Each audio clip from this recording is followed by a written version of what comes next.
наврӯз ҳамчун қадимтарин ва зеботарин ҷашни мардумӣ дар домони табиати зебои кӯҳандиёри мо зуҳур кардааст. наврӯз бо обу хок, марзу бум ва рӯҳи зиндагисозу тамаддунофари аҷдоди мо пайванди ногустанӣ доштанд.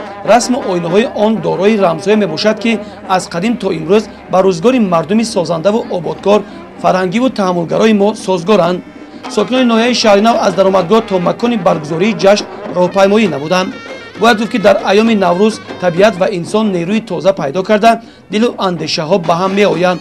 одамон некиву накӯкорӣ ва амалҳои хайру савобро тарғиб месозанд, ки ҳамаи онҳо аз рисолати фарҳанги оламушумули сулҳофар ва ваҳдатгарои халқи мо шаҳодат медиҳанд. фазилати дигари таҷлили наврӯз ҳамдиливу сарҷамии аҳли ҷомеа ва хушҳоливу хурсандии хурду бузурги мардум мебошад. макони баргузории чорабинии наврӯзӣ варзишгоҳи марказии ноҳияи шаҳри нав шабеҳи гулистони баҳорӣ буд. беш аз 3000 нафар иштирокчиёни барномаи театркунандашуда саҳнаи намоишро фаро гирифта буданд.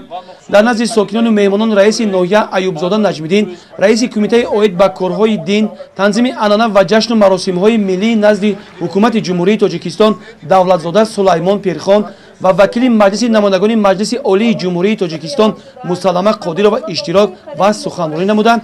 мардуми минтақаро бо фарорасии наврӯзи хуҷастапай муборакбод намуданд.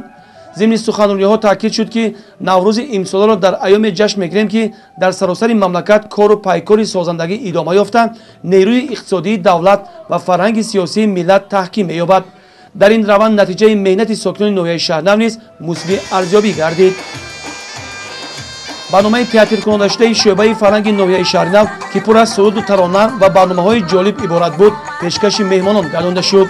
дар ҳақиқат ҷашни наврӯз аз замони пайдоишаш то имрӯз моломоли зебоиву накӯӣ буданд. бузург доштани инсону табиат ва сифатҳои эҳёгари ҷузъи ҷудонопазири он будааст. бинобар ин фасли баҳорро арӯсисол ва наврӯзро зеби ҷалоли он мегӯянд. ба табири дигар наврӯзро ҳамчун муждаи аввалин баҳори хуҷастапай, эҳёи табиат, бедоршавии замин ва оғози киштукор истиқбол мегирифтанд ва гиромӣ медоштанд. тантанаҳои ҷашни наврӯзӣ дар ноҳияи шаҳрнав бо иттифоқи сокинон то дергоҳ давом кард.